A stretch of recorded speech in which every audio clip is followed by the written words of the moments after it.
Welcome to Conversations Live. For more than a decade, we've brought you the best in books, entertainment, celebrity interviews, and current events.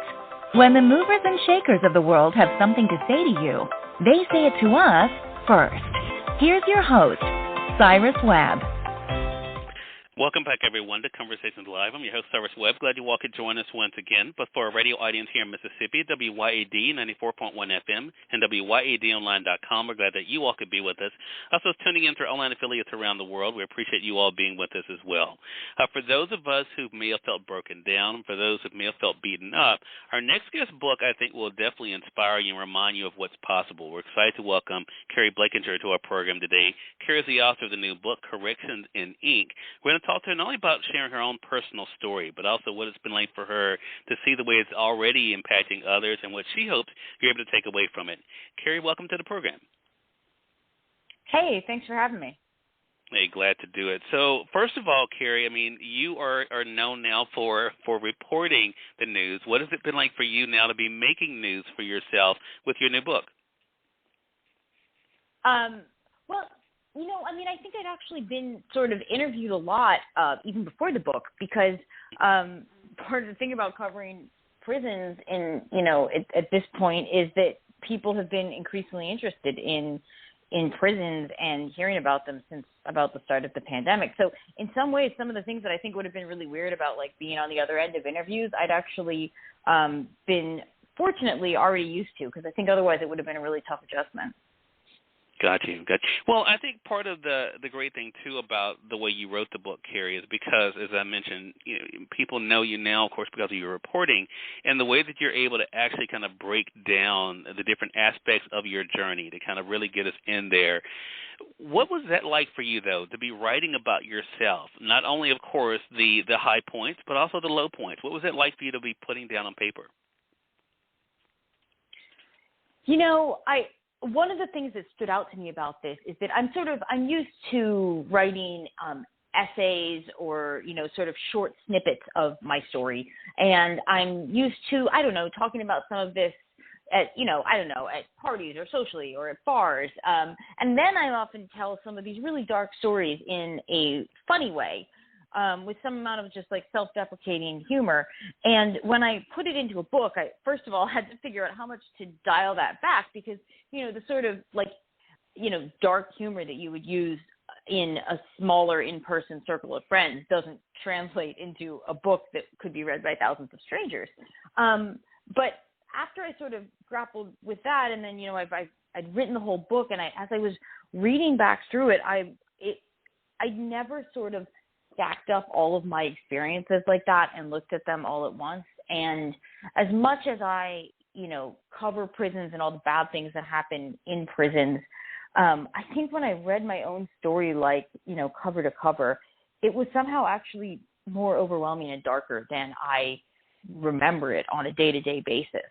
The totality of it was like somehow even more damning than I expected it to be.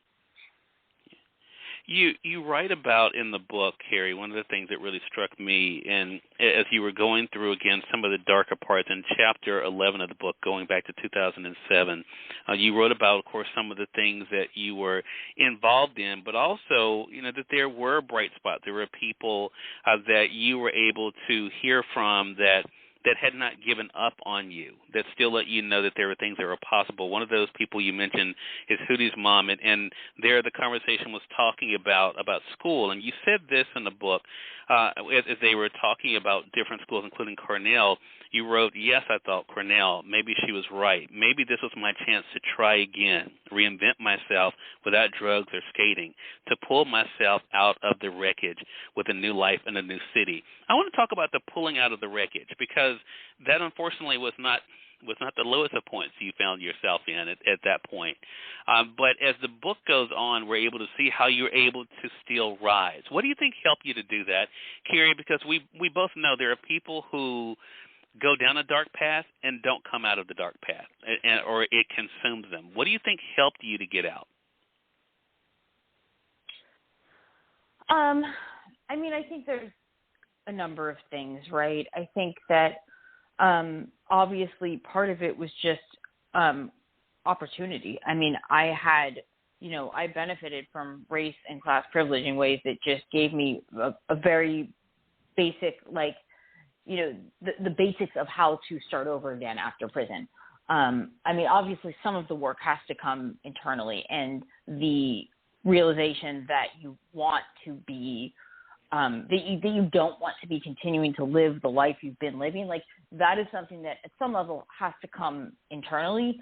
But even if that realization happens, taking it from there to getting out and having the support to succeed, is something that I was in a position where that was a lot easier for me to do than it would be for a lot of people who end up in the prison system. And, this is one of the things about my story is that I always worry that people will, read my story and be like, oh, well, she got her life together after prison. So, I mean, why can't everyone do it then? Like, why are these people, going back to prison? Like, that's just their fault. And I tried to spend enough time on dealing with addressing and, exposing the issues of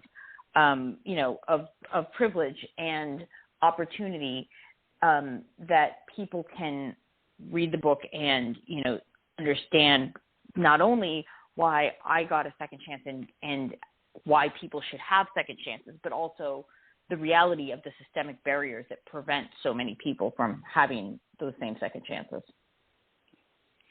Do you think, since you brought up the privilege aspect of it, Keri, do you think, though, as you were going through it, did you think about the privilege at that point? Or was that something, just looking at it from the outside, that you realized was a contributing factor for you? I mean, there were moments along the way. There were definitely times that I had encounters with police that, I felt would have gone differently if I was someone that they, viewed as more suspicious. If I were, black or brown and someone that they were just more apt to unfairly regard with suspicion. So I definitely knew that at the time, even on drugs. And then in prison, there were definitely some moments when other people would make comments, and I recounted one of them in the book, where other people would make comments about how staff would treat people differently. And I, when they would say these things, I'd be like, oh, yeah, okay, that makes sense. Like, I can see that. But I definitely didn't realize sort of the bigger picture and the how strong the data is to back up these anecdotes that I was seeing. Like, that's something you can't realize in the moment. You don't have access to the internet. You don't have access to, so many of the facts and data that can really frame these sort of realizations properly. So, I mean, I think that's definitely something that I've understood better over time. Also, at the point I got locked up in 2010, I think that these conversations were being had, but definitely not as much as they are today. Like, you definitely weren't having as many conversations about privilege in the context of the criminal justice system then as people do now. Yeah. And the reason why I asked the question, Keri, is because the only time actually that I thought about privilege in connection with your story when I was reading the book was in Chapter 9 back in 2003, and when you talked about the experience of being arrested. And you talked about in that same instance. Actually, I'll just read a bit of it for our audience, for those who have the hardcover. It's on page 106 of the book. And Keri writes this: "Not long after I started selling, I got arrested. Police stopped me along with Katie and two dudes she knew after they had all three come to pick me up from a shift at the strip club. I only had a small amount of drugs, a few grams of coke and weed. But when the cops searched my backpack, they found a treasure trove of stripper gear, which prompted some raised eyebrows and coy questions. My heart raced as I tried to gauge if I could flirt my way out of this, finally finding a practical application for the skills I picked up at my night job." And then you said this: "One thing led to another, and by the end of the night, I was surfing porn with two cops on the station house computer. Around dawn, they let me out, ROR, free to walk away without paying bail. Eventually, a judge gave me probation, which I narrowly and miraculously completed despite the fact that I was continuing to commit crimes on a daily basis and had so little understanding of the legal system that I never really knew how close I was to more serious consequences. But if that light brush with the law could have been a warning, I ignored it."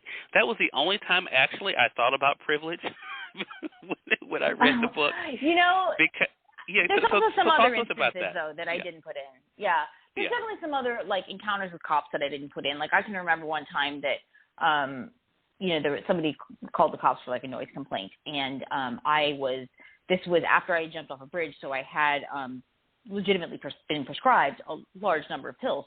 And I was fighting with the person I was dating, and there was probably 200 pills of different kinds, like all over the floor when this cop came to the door. And I was like, oh my God, I have the bottles. I can show you. Like, I have these legitimately. Dude did not ask to see. He was just like, you know what? I'm good. You guys solve this, and left. And I remember thinking at the time that, like, I thought that would have, that I was incredibly lucky how that turned out. Right. I mean, I guess I could have, proven those pills were legitimate, but there were certainly other illegal things in the apartment at that point.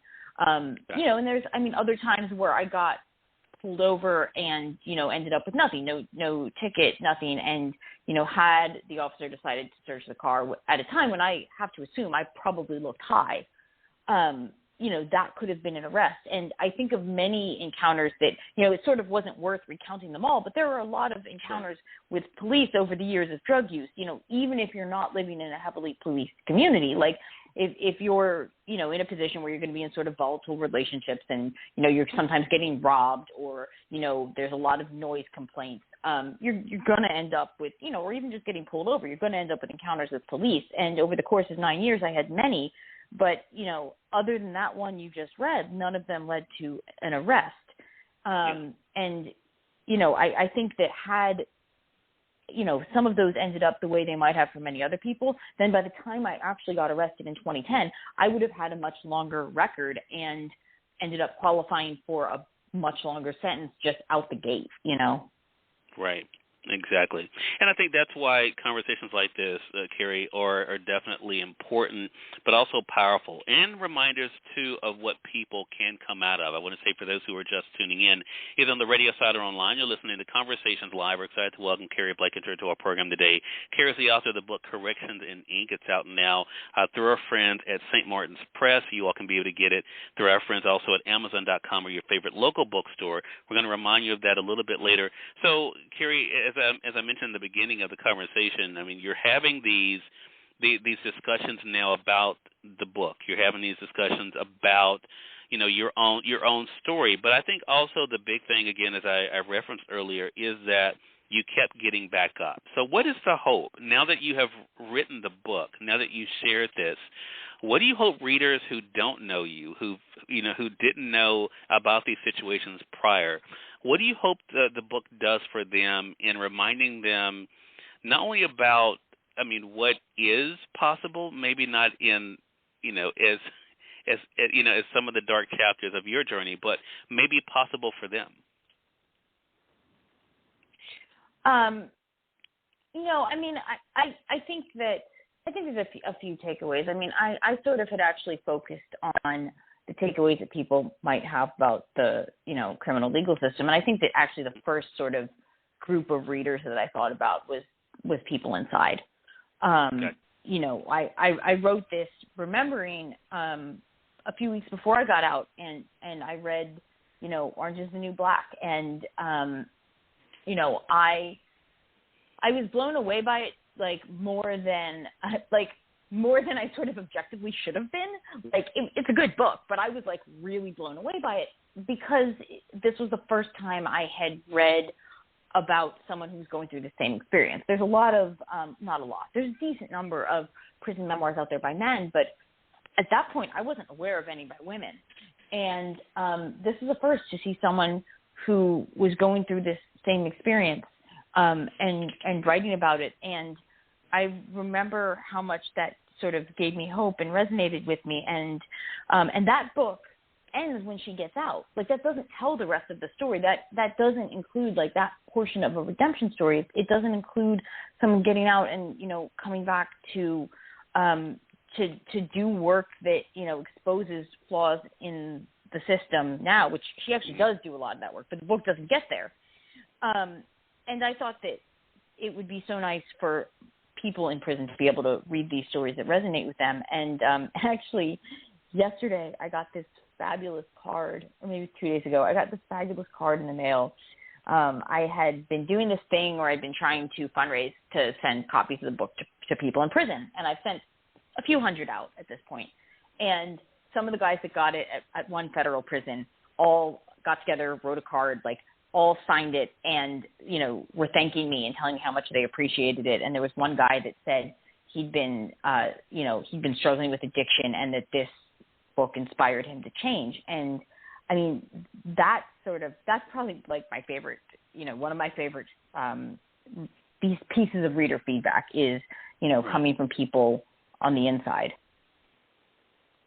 And there definitely is a lot in here, Keri. And I think, too, there is, I mean, reminders, as you mentioned, about the criminal justice system, but also I think how we can so easily judge people by the past. You talk about that, actually, in the book, about, for one thing, not being judged by the past, but also looking past the present, thinking forward. What helped you to do that? Because it's hard for some people to look past where they currently are. What do you think helped you to look further and to focus on that?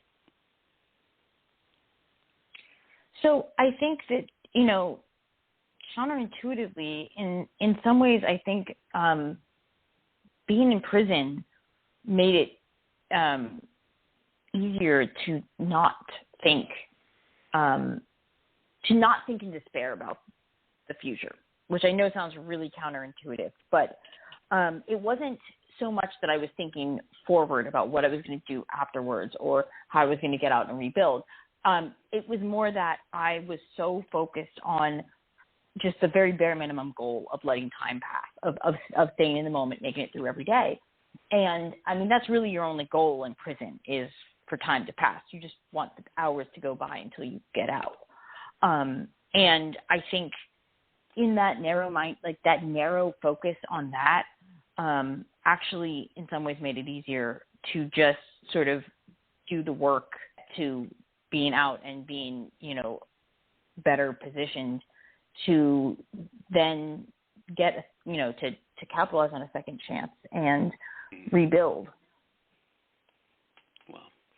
Well, it definitely is a powerful read, Keri. Really enjoyed being able to learn about your journey, just to see how you were able to be so transparent about, you know, the lows, but also the highs, and also I think looking forward, as you just said too, because I think that is the big thing, and realizing how, you know, we can help to make today better than yesterday. And I think whatever that looks like for the reader, I think is a big takeaway for me.